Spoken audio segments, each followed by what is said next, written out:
Hello friends, welcome you all to Jagriti classes. मैं आपका physics mentor Lokesh योगेशिया एक बार फिर से आपके सामने हाजिर हूँ क्लास 12th फिजिक्स की सीरीज़ लेकर के। गाइस, हमने लास्ट क्लास में बात की थी मेथड ऑफ चार्जिंग पर, मेथड ऑफ चार्जिंग, और उसमें से जो हमने फर्स्ट मेथड देखा था वो था हमारा कंडक्शन प्रोसेस ऑफ चार्जिंग।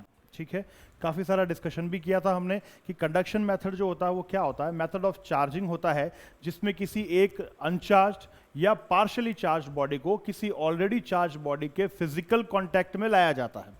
किस तरह से लाया जाता है, या तो आप उसको टच करवा सकते हैं या फिर हम किसी नेग्लिजिबल रेजिस्टेंस वायर के साथ में उसको अटैच करवा सकते हैं।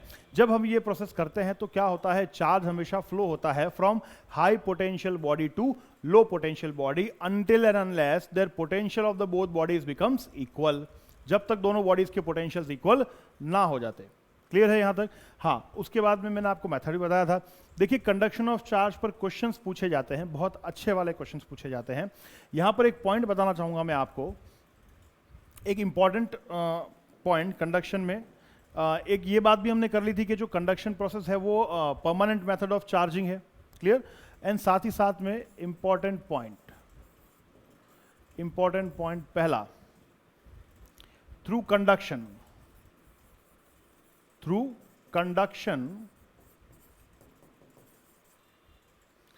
charge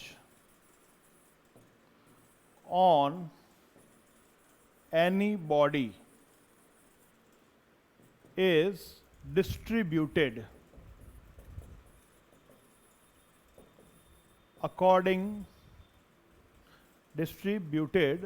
according to their shape and size. जो चार्ज डिस्ट्रीब्यूट होता है बेटा किसी बॉडी पर, वो कैसे होता है? According to their shape and size. जब आप दो बॉडीज को आपस में फिजिकली कांटेक्ट में लाते हैं तो दोनों बॉडीज पर जो चार्ज डिस्ट्रीब्यूट होता है वो किस तरह से होता है? उनकी शेप और साइज के अकॉर्डिंगली डिस्ट्रीब्यूट होता है। मतलब बड़ी शेप या साइज की बॉडी पर चार्ज ज्यादा एक्वायर्ड रहेगा, वेयर एज छोटी शेप और साइज की बॉडी पर चार्ज कम एक्वायर्ड रहेगा। इसी के साथ साथ अगर हम बात कर रहे हैं for spherical bodies, specially spherical bodies, अगर हम स्पेरिकल बॉडीज की बात कर रहे हैं तो स्पेरिकल बॉडीज के लिए देखिए क्या होगा। For spherical bodies charge distributed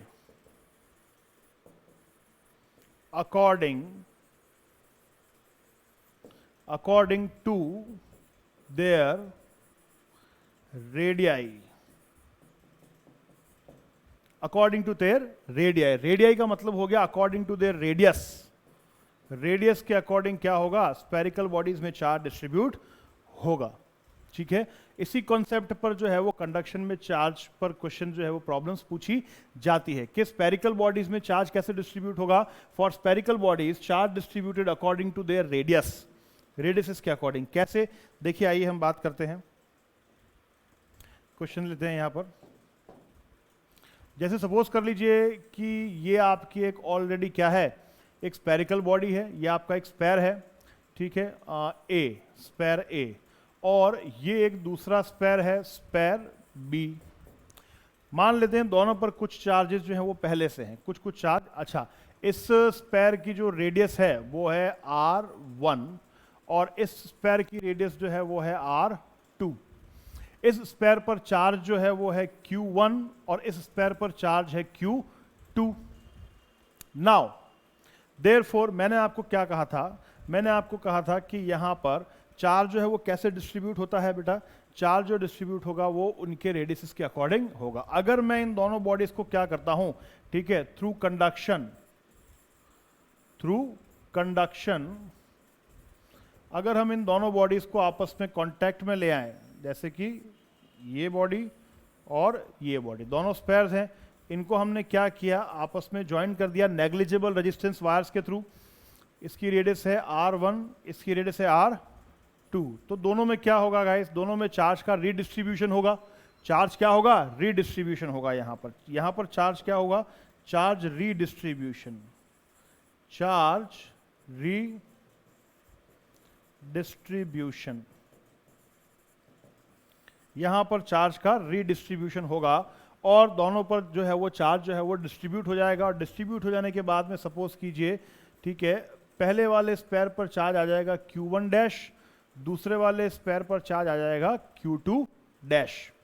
Q1 dash और Q2 डैश अलग अलग चार्ज हो जाएंगे, सेम नहीं रहेंगे, किसी पे ज्यादा हो जाएगा तो किसी पे कम हो जाएगा, क्योंकि रेडियसेस जो है वो इनकी अलग अलग है। नाउ कितना ज्यादा होगा कितना कम होगा, अगर ये मुझे पता करना हो तो कैसे करूं? देखिए, आफ्टर रीडिस्ट्रीब्यूशन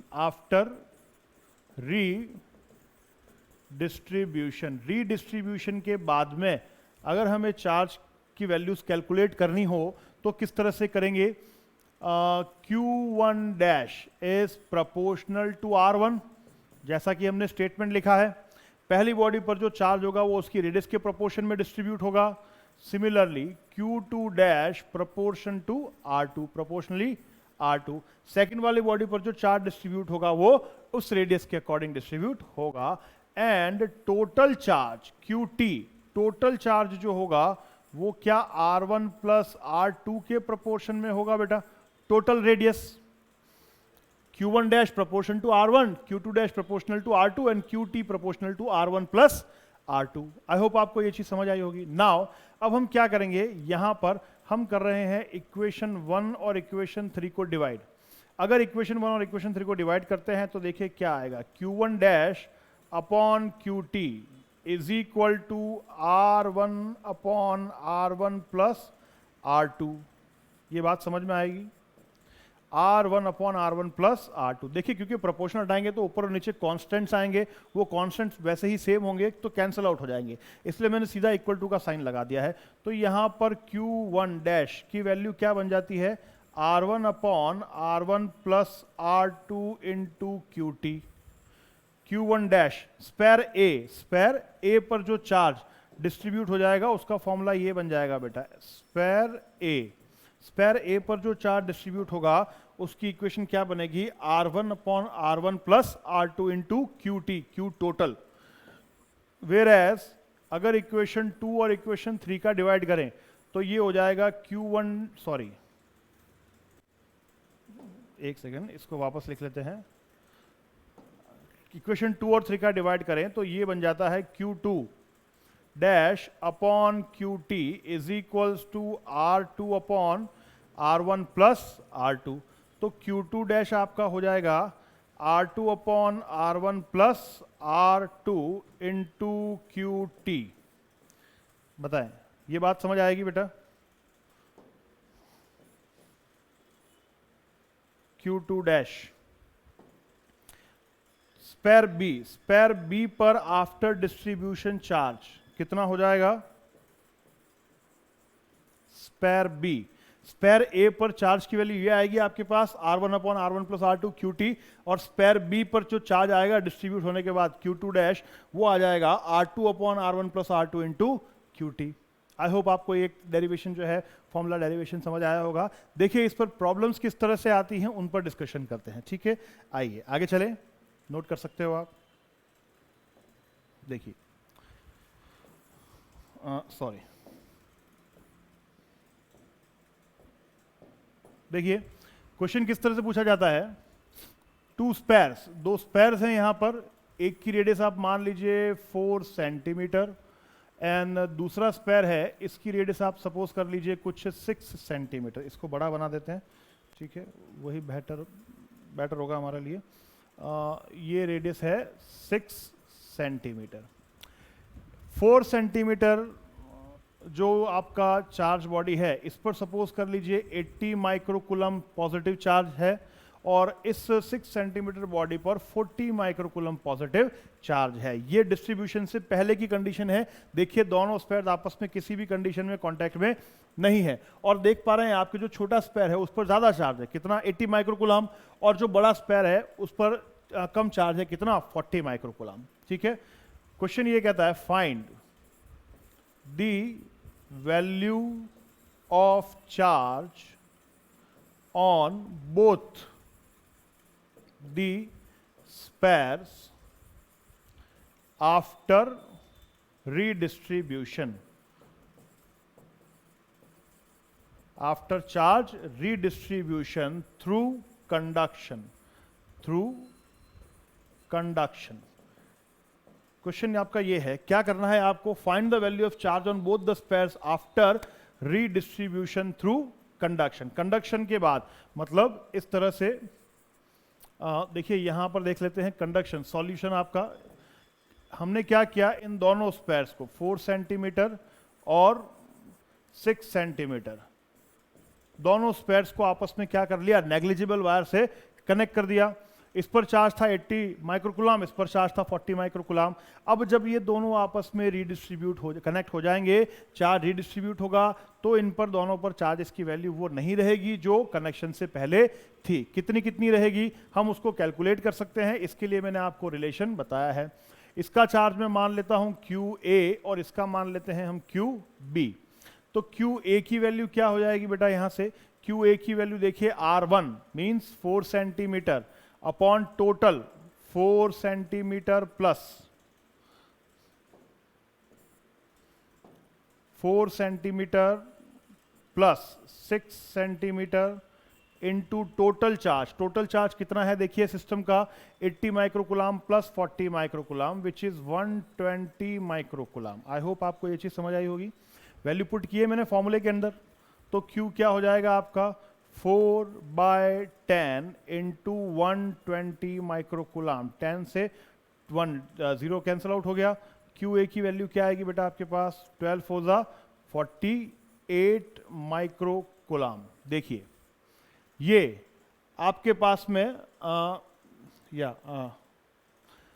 रीडिस्ट्रीब्यूशन के बाद में इस स्पेयर पर जो चार्ज की वैल्यू आएगी QA वो कितनी आएगी, 48 माइक्रोकुलम्स. आई थिंक यही आएगी. ठीक है. इसी तरह से QB की वैल्यू अगर हम फाइंड करें, B पर चार्ज की वैल्यू फाइंड करें, तो B की रेडियस ऊपर 6 upon total radius 10 into total charge 120 microcoulomb हो जाएगा. दोबारा से 0 से 0 कैंसिल आउट कर सकते हैं और 12 6 का कितना हो जाएगा, 72 माइक्रोकुलम. ये हो जाएगी वैल्यू आपके पास में. कितनी हो जाएगी, 72. QB की वैल्यू जो आएगी आपके पास, ये आएगी बेटा 72 माइक्रोकुलम. दोनों को अगर आप ऐड करते हैं 70 और 40 110 और प्लस 10 120, देखिए टोटल सम वही आएगा, नेट चार्ज सिस्टम का वही आएगा जो कनेक्शन से पहले था. पहले 80 प्लस 40 120 था, तो अभी हो जाएगा 48 माइक्रोकुलाम प्लस 72 माइक्रोकुलाम. वैल्यूज यही रहेंगी. आंसर आपके ये हो जाएंगे. क्योंकि दोनों की रेडियसेस अलग अलग है, तो इनमें चार्ज जो है वो इनकी रेडियस के प्रोपोर्शन में डिस्ट्रीब्यूट होगा. तो जिसकी रेडियस ज्यादा है उसके पास देखिए ऑटोमेटिकली ज्यादा चार्ज आ गया, जिसकी रेडियस कम थी उसके पास में चार्ज कम रह गया. ये क्यों हुआ, क्योंकि इनके पोटेंशियल्स जो थे वो इक्वल होने थे, इस वजह से हुआ. आई होप आपको ये चीज क्लियर हो चुकी होगी. ठीक है. तो इस तरह से क्वेश्चन जो है वो पूछे जाते हैं. तो अगर कंडक्शन पर क्वेश्चन आएंगे तो आप चार्ज की वैल्यू रेडियस के प्रोपोर्शन में फाइंड करेंगे. Okay, it is clear. तो ये आपका फर्स्ट मेथड हो जाता है. ठीक है, चार्ज, ठीक है, थ्रू कंडक्शन. आइए सेकंड मेथड. फर्स्ट हमने बात कर ली थी फ्रिक्शन की, सेकंड मेथड हो गया आपका conduction.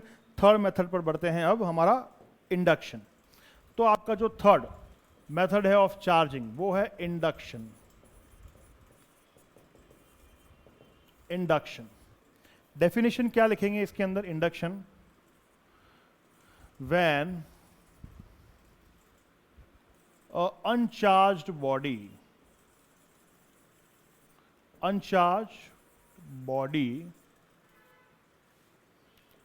kept nearby any charged body. Nearby का मतलब क्या है, not in physical contact. Not in physical contact.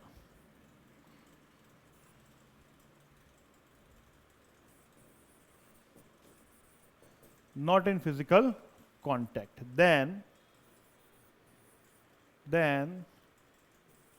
the body will acquire charge. Then the body will acquire charge. Body क्या करेगी, चार्ज अक्वायर कर लेगी. Body will acquire charge such that, किस तरह से, the nearer face of body will get opposite nature of charge and farther face will get similar nature of charge, similar nature of charge. देखिए induction का जो, ठीक है, definition है या जो थ्योरी है वो ये होती है क्या, कि when a uncharged body is kept near by any charge body not in physical contact, physical contact में नहीं लाना है प्रीवियसली कंडक्शन के थ्रू, आपको सिर्फ नियर अबाउट रखना है, then the body will acquire charge. तो क्या होगा, जो नियर रखी हुई बॉडी है वो डेफिनेटली चार्ज अक्वायर करेगी। किस तरह से चार्ज अक्वायर करेगी, such that the nearer face of body will get positive nature of charge. जो नजदीकी फेस होगा, नियरर फेस ऑफ बॉडी, वो कैसा चार्ज अक्वायर करेगा, positive nature, where as the farther face, जो दूर वाला फेस होगा, वो कैसा चार्ज अक्वायर करेगा, ऑफ सिमिलर नेचर। इस तरह से कैसे, देखिए सपोज कर लीजिए कि यहां पर एक बॉडी है जिसके पास में ऑलरेडी क्या है, पॉजिटिव चार्ज है। ये बॉडी ऑलरेडी क्या है, पॉजिटिवली चार्ज यूनिफॉर्म बॉडी है।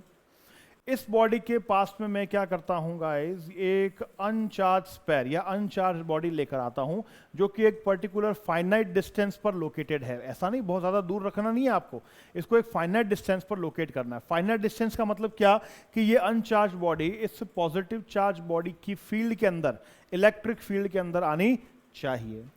तो क्या होगा, इंडक्शन प्रोसेस के थ्रू इस बॉडी का चार्ज तो उतना ही है जो पहले था। इस बॉडी पर क्या हो जाएगा, इस बॉडी पर कुछ इस तरह से हो जाएगा, इसको दोबारा बना लेते हैं। इस बॉडी का जो नियरर फेस है, इस पॉजिटिव चार्ज बॉडी के जो नजदीक में जो फेस है, उस पर किस तरह का चार्ज डेवलप होगा, नेगेटिव, ऑपोजिट नेचर का चार्ज डेवलप होगा।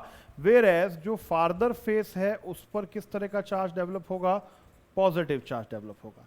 क्लियर है, यही प्रोसेस क्या कहलाता है, इंडक्शन प्रोसेस। ये प्रोसेस कहलाता है गाइस इंडक्शन प्रोसेस। ठीक है, जब आप किसी चार्ज बॉडी के पास अनचार्ज बॉडी को लेकर जाएंगे, तो चार्ज बॉडी के पास में अनचार्ज बॉडी आने पर उसके नियरर फेस पर तो नेगेटिव चार्ज जनरेट होगा और फार्दर फेस पर ऑपोजिट चार्ज क्रिएट हो जाएगा। ऐसा क्यों होता है, देखिए जल्दी से इसको समझ लेते हैं। सपोज कीजिए कि ये आपकी पॉजिटिव चार्ज बॉडी है, पॉजिटिव चार्ज बॉडी है, और इसके पास में मैं एक न्यूट्रल बॉडी ले आया हूं।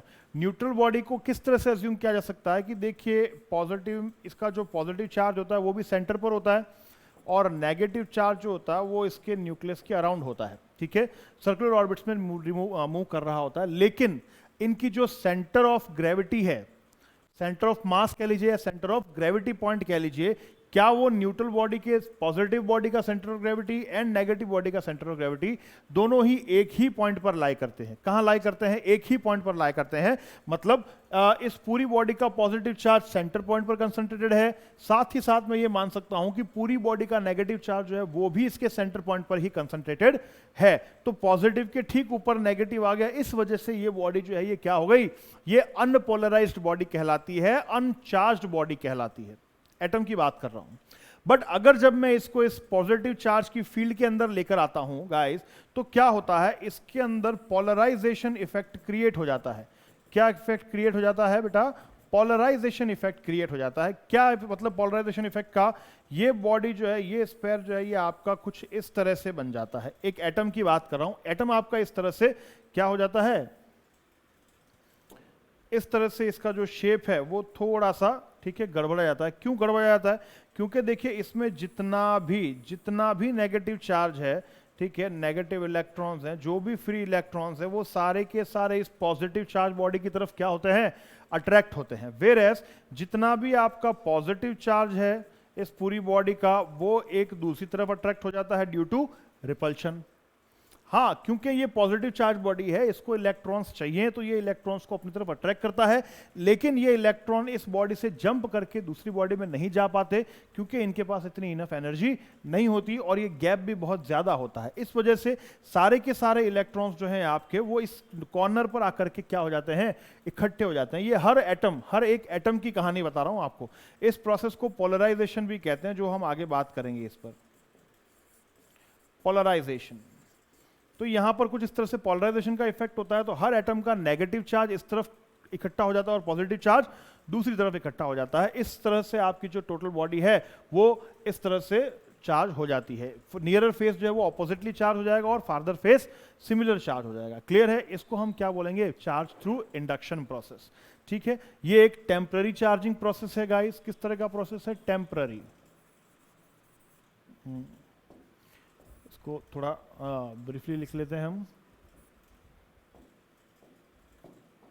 इट इज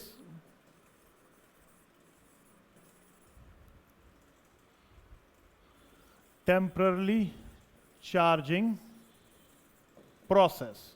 क्यों है टेम्परली चार्जिंग प्रोसेस? क्योंकि देखिए, इससे पहले जो फ्रिक्शन और कंडक्शन वाले जो प्रोसेस थे उसमें चार्जिंग परमानेंट होती है। क्या होती है? परमानेंट। अगर आप चार्ज बॉडी को रिप्लेस कर देते हैं, दूर ले जाते हैं ना चार्ज करने के बाद में, तब भी जैसे ये चार्ज बॉडी है, इसने इसको चार्ज कर दिया, अब मैं इसको दूर ले जाता हूं, तो फ्रिक्शन और कंडक्शन में आपकी जो बॉडी चार्ज हुई है उस पर वो चार्ज परमानेंटली रिसाइड करेगा, वेयरएज इंडक्शन में नहीं करेगा। क्योंकि इंडक्शन तो एक फोर्स इफेक्ट है या फील्ड इफेक्ट है। क्या कह दूं मैं इसको डिटेल में? फील्ड इफेक्ट है। ये वाली बॉडी जब इसकी फील्ड के अंदर आई है तो यहां पर ये कंडीशन क्रिएट हुई है, अगर मैं इस बॉडी को इस फील्ड से दोबारा बाहर ले जाऊं या फिर इस पॉजिटिव चार्ज बॉडी को दोबारा यहां से हटा दूं, तो इस पर लगने वाला जो फील्ड इफेक्ट है वो वापस क्या हो जाएगा गाइस? जीरो हो जाएगा। जीरो हो जाने की वजह से ये जो इन पॉजिटिव और नेगेटिव के जो सेंटर ऑफ ग्रेविटीज अपनी अपनी पोजीशन से हिल चुके हैं, ये धीरे धीरे दोबारा अपनी पोजीशन पर आएंगे और ये वाली स्टेट एक्वायर कर लेंगे, तो आपकी बॉडी जो है वो नेगेटिवली चार्ज न्यूट्रल जो है वो दोबारा से अपनी न्यूट्रलिटी स्टेट को अचीव करेगी। इस कारण से ये जो चार्जिंग प्रोसेस है ये एक टेम्पररी चार्जिंग प्रोसेस है। ठीक है, बट इन एनी केस अगर आपको इंडक्शन प्रोसेस के थ्रू भी परमानेंट चार्जिंग अचीव करनी हो तब भी की जा सकती है। इंपॉर्टेंट पॉइंट है हमारा। वैसे तो generally induction process of charging किस तरह का प्रोसेस है? टेम्पररी चार्जिंग प्रोसेस है, लेकिन अगर आपको परमानेंट चार्जिंग अचीव करनी है तो वो भी की जा सकती है। कैसे? देखिए आगे, बाय अर्थिंग। आई होप आपको ये चीज क्लियर हो चुकी होगी बेटा। ठीक है, बाय अर्थिंग। तो परमानेंट चार्ज,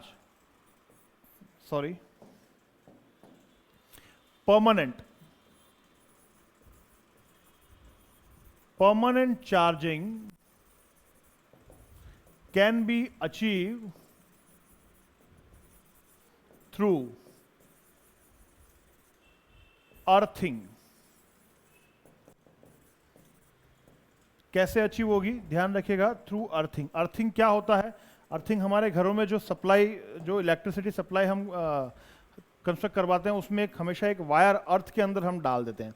ठीक है, उसी को हम बोलते हैं अर्थिंग। जैसे सपोज कर लीजिए कि ये मेरी एक पॉजिटिव चार्ज बॉडी थी ऑलरेडी, इसके पास में मैं एक दूसरी बॉडी ले आया, जिससे क्या हो गया? इंडक्शन प्रोसेस के थ्रू नियरर फेस जो है वो तो नेगेटिवली चार्ज हो गया and farther face positively charge हो गया। अगर मैं इस चार्ज बॉडी को यहां से दूर ले जाऊंगा तो ये दोबारा बॉडी क्या हो जाएगी? न्यूट्रल हो जाएगी। लेकिन मैं चाहता हूं कि इसको यहां से दूर लेकर जाने पर भी मेरी बॉडी जो है वो न्यूट्रल ना हो, तो यहां पर हम क्या करेंगे गाइस? इस फार्दर फेस को, इस दूर वाले फेस को, फार्दर फेस को आप क्या करें? अर्थ से कनेक्ट कर दें। क्या करें? अर्थ से कनेक्ट कर दें। अर्थिंग का साइन यही होता है। अर्थ क्या है? अर्थ से क्यों कनेक्ट किया जाता है? ये वायर अर्थ में क्यों डाला जाता है? Because earth is always considered as infinite capacity conductor. Earth को क्या कंसिडर किया जाता है? Infinite capacity conductor.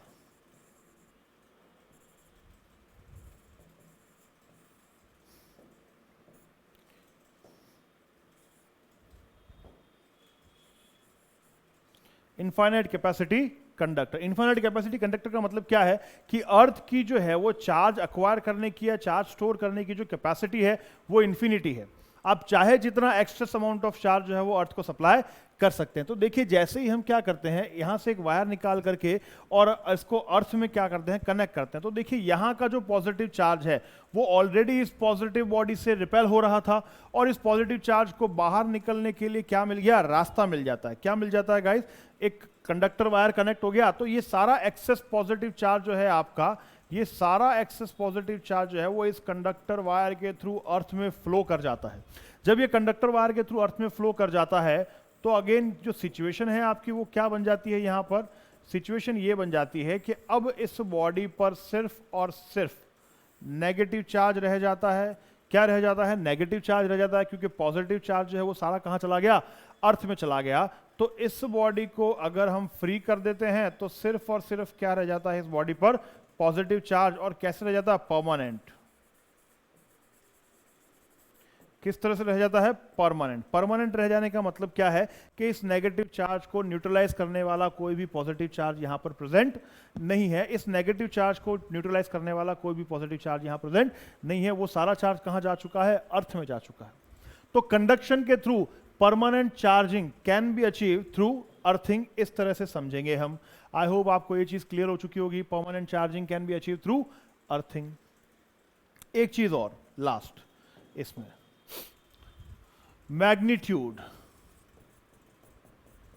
Magnitude of induced charge.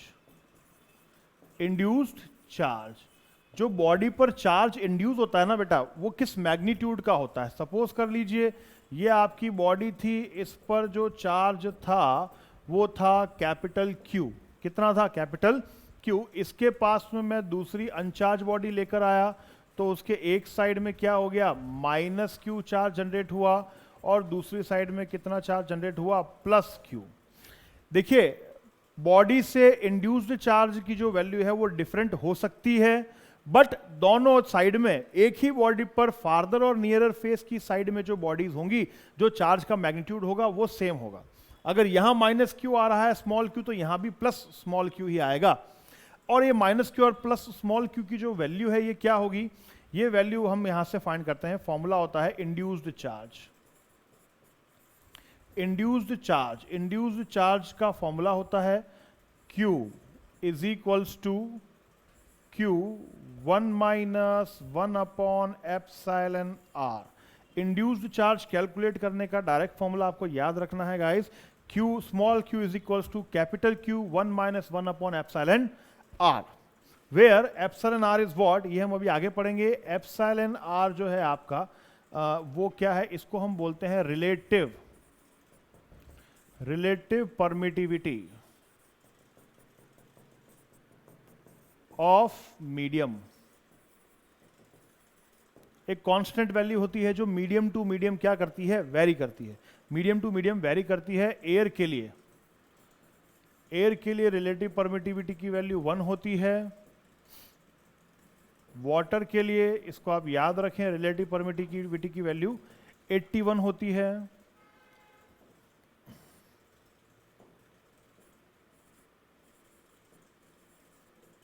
और इंपॉर्टेंट मेटल सरफेस के लिए रिलेटिव परमिटिविटी की वैल्यू इनफाइनाइट होती है। इनफाइनाइट, इंपॉर्टेंट, बहुत बार ये क्वेश्चन पूछा हुआ है। It is very important. Relative permittivity क्या होती है वो मैं अभी आपको आगे बताऊंगा, टॉपिक आएगा जब हम उस पर डिस्कशन करेंगे। रिलेटिव परमिटिविटी की वैल्यू जो है वो क्या होती है, इनफाइनाइट होती है फॉर मेटल्स। तो अगर मेटल के लिए देखिए, किसी मेटल कंडक्टर के पास में आपको मेटल कंडक्टर ही लाएंगे तो यहां पर एप्सिलॉन इन्फिनिटी हो जाएगा, तो ये क्या हो जाएगा, 1 upon infinity becomes 0।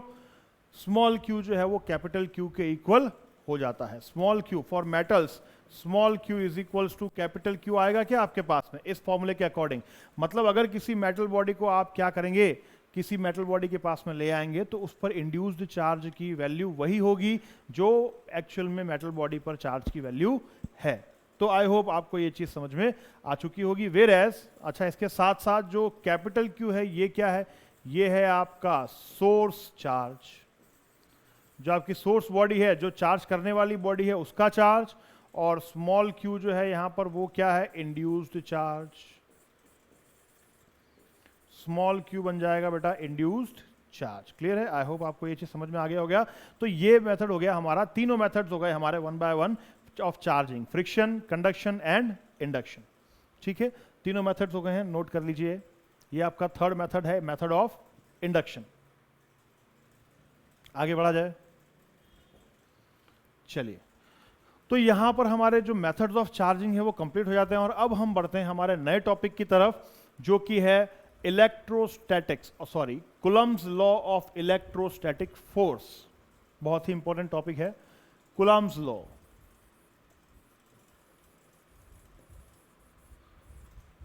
Coulomb's law of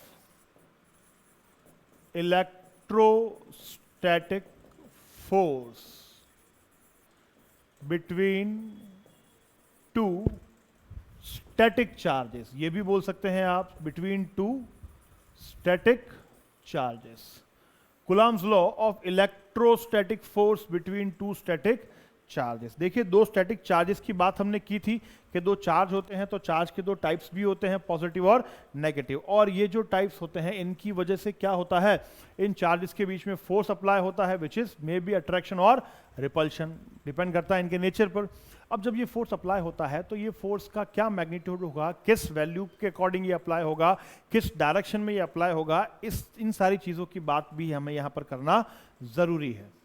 ठीक है, तो उसी सीक्वेंस में हम आ रहे हैं। सबसे पहले हम बात करेंगे Coulomb's law of electrostatic force between two static charges. दो स्टैटिक चार्जेस के बीच में लगने वाले फोर्स का मैग्नीट्यूड। यहां पर दिस लॉ, ये लॉ क्या बताता है आपको, this law gives the magnitude of electrostatic, this law gives the magnitude of electrostatic force apply between two charges। ये लॉ आपको, ठीक है, दो चार्ज के बीच में लगने वाले फोर्स के मैग्नीट्यूड के बारे में बताता है। क्या कहता है, क्या स्टेटमेंट है इसका, देखिए इसका स्टेटमेंट है, according to this law, according to this law, magnitude of electrostatic force between any two point charges, any two point charges, किन्हीं भी दो पॉइंट चार्जेस के बीच में लगने वाले इलेक्ट्रोस्टैटिक फोर्स का magnitude is always directly proportional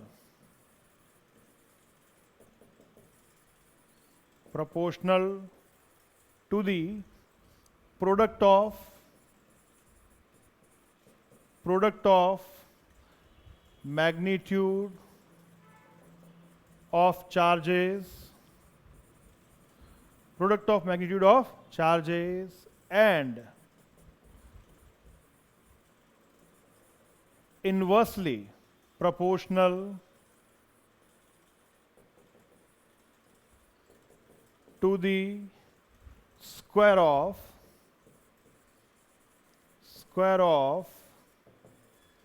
distance between them। ये इसका स्टेटमेंट है guys. According to this law, magnitude of electrostatic force between any two point charges is always directly proportional to the product of magnitude of the charges and inversely proportional to the square of distance between them. देखिए, समझते हैं इस चीज को, note कर लीजिएगा। ये इसका स्टेटमेंट है। क्या कहता है ये,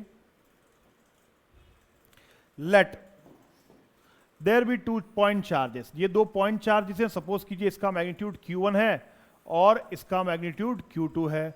दोनों के बीच की जो सेपरेशन है मैं मान लेता हूं कितनी है, R। दोनों के बीच की सेपरेशन, दोनों चार्जेस के बीच की सेपरेशन है R। तो इनके बीच में जो इलेक्ट्रोस्टैटिक फोर्स लग रहा है according to Coulomb, according to Coulomb's law, क्या हो जाएगा गाइस, पहली चीज F is proportional to product of magnitude of charges, दोनों चार्जेस का मैग्नीट्यूड है Q1 और Q2, उसके प्रोडक्ट के क्या है, डायरेक्टली प्रोपोर्शनल। दूसरा F inversely proportional to R square, दूसरा क्या हो जाएगा, ठीक है, it is inversely proportional to the square of distance between them. तो जो भी आपके कुलाम्स लॉ का स्टेटमेंट है उसके अकॉर्डिंग हमने इलेक्ट्रोस्टैटिक फोर्स के लिए दो इक्वेशन बना ली। अगर इसको कंबाइन किया जाए, ऑन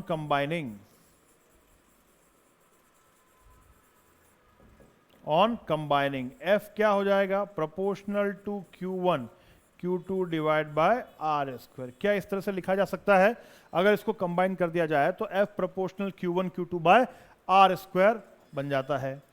सिमिलरली अगर मैं यहां पर प्रोपोर्शनलिटी का साइन हटा दूं तो एक कांस्टेंट लगाना पड़ेगा मुझे, यहां पर कांस्टेंट क्या लगता है, K, तो वैल्यू बन जाती है K Q1 Q2 by R square.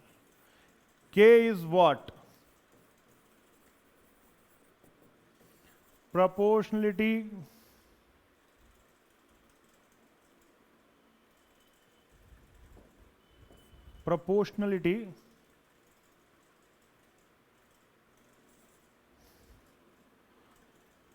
ONALITY, proportionality constant. के आपका प्रोपोर्शनलिटी कांस्टेंट है, किस पर डिपेंड करता है, depends on nature of medium, ये नेचर ऑफ मीडियम पर डिपेंड करता है गाइस, ठीक है। इलेक्ट्रोस्टैटिक फोर्स का magnitude K Q1 Q2 by R square newton में आएगा आपके पास। न्यूटन इस फोर्स की क्या हो जाएगी, यूनिट। K की वैल्यू बेटा SI यूनिट सिस्टम में अगर हम बात करें, SI यूनिट में K की वैल्यू जो है वो होती है 9 into 10 to the power 9 into 10 to the power 9 newton metre square पर कूलम्ब स्क्वायर।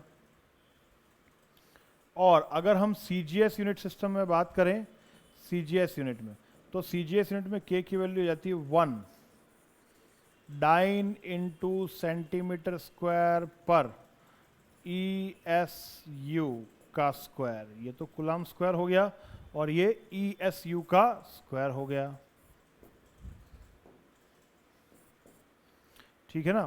फॉर एयर या वैक्यूम, अगर एयर या वैक्यूम मीडियम के अंदर आप किसी दो चार्जेस के बीच का फोर्स कैलकुलेट कर रहे हैं तो उसका मैग्नीट्यूड होता है K Q1 Q2 by R square, ठीक है। K is what, proportionality constant, जिसकी SI यूनिट जो होती है वो होती है 9 into 10 to the power, SI value कह दो आप, वैल्यू भी बोल सकते हैं, SI value 9 into 10 to the power 9 newton metre square पर कूलम्ब स्क्वायर। और CGS यूनिट या CGS value 1 centimetre square plus divide by ESU का होल स्क्वायर।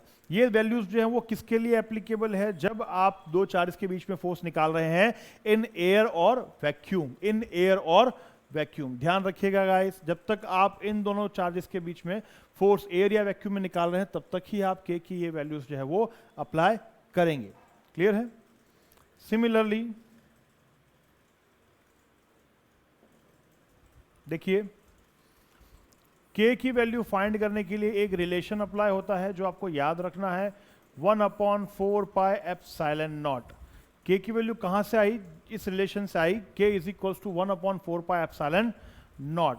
यहां पर एप्सिलॉन नॉट, इसको एप्सिलॉन नॉट बोलते हैं, it is what, it is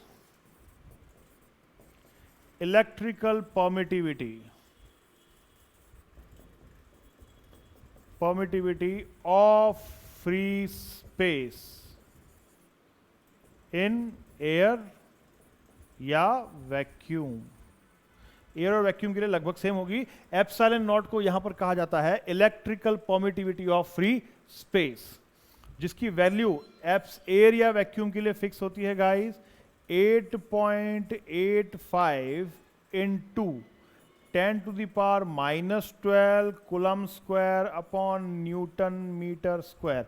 यहां से आ जाएगी ना इसकी यूनिट, एप्सिलॉन नॉट को ऊपर ले जाइए तो K नीचे आ जाएगा, 1/4 की तो कोई यूनिट होगी नहीं क्योंकि वो न्यूमेरिक वैल्यू है, तो जो भी k की यूनिट है उसको रिवर्स कर दें, k की यूनिट को क्या कर दें, रिवर्स कर दें, आपके पास में एप्सिलॉन नॉट की वैल्यू आ जाती है, ठीक है ना।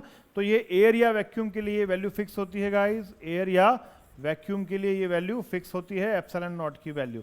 अगर इसी वैल्यू को हम क्या करते हैं, पुट करते हैं k के रिलेशन में, 4 × 3.14 × 8.85 10⁻⁻12, और इसको अगर आप सॉल्व करते हैं तो यही वैल्यू आपके पास में आती है 9 × 10⁻⁹। तो k की जो वैल्यू है, प्रोपोर्शनलिटी कांस्टेंट, कूलम्ब्स लॉ का जो प्रोपोर्शनलिटी कांस्टेंट है, उसकी वैल्यू इस रिलेशन से फाइंड की जाती है। अगर हम किसी अलग मीडियम की बात करें, फॉर एनी अदर मीडियम, किसी दूसरे मीडियम की बात करें बच्चों, तो दूसरे मीडियम में जो फोर्स है, इलेक्ट्रोस्टैटिक फोर्स, दो चार्जेस के बीच में, वो आ जाएगा आपका Q1 Q2/4 पाई एप्सिलॉन mr²। k की जगह ये वैल्यू भी तो पुट की जा सकती है, Q1 Q2 4 pi epsilon mr², where epsilon m जो है ये क्या है, electrical permittivity of free space in medium, उस मीडियम की इलेक्ट्रिकल परमिटिविटी की वैल्यू होगी, ठीक है।